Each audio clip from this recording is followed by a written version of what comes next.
भइल कहिया इतना सियान हो आ छोड़ के तू चली गईला हमारे जान हो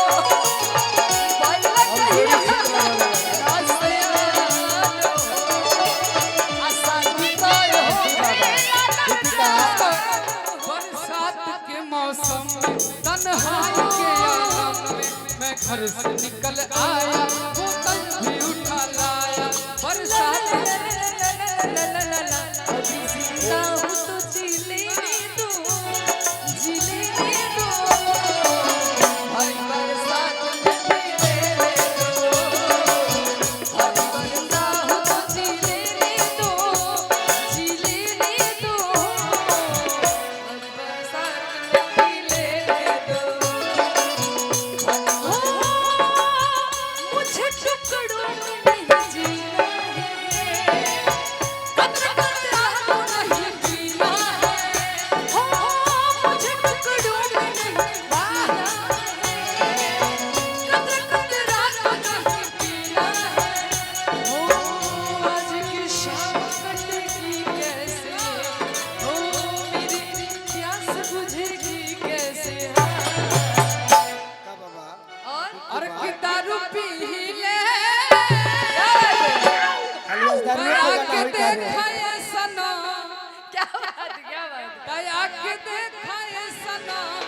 कैसे पी ले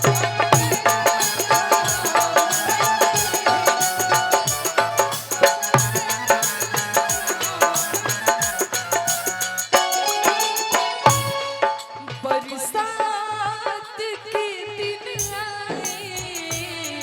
मुलाकात के दिन आए हम सोच में भीज के उस रात के दिन आए कि अब जा जा जा जा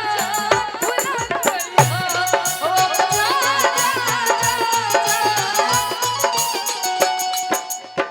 मास्टर जी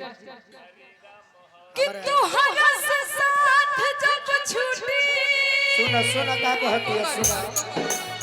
तो दुनिया पाचा टूटी चले पहले कि हमने की कहत कि वो कहत जे तोहसे बहुत प्यार करेला इनको आप करें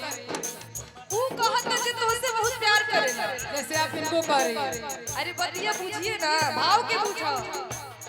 मोहब्बत अब तिजारत बन गई है बहुत मजा होता हमारा बहुत मजा होता है तुम हर जगह भैया मजा आप कही ना मार दो आप अरे गाइए ना कोई दिक्कत नहीं बोल दी शेरवाली मैया की हो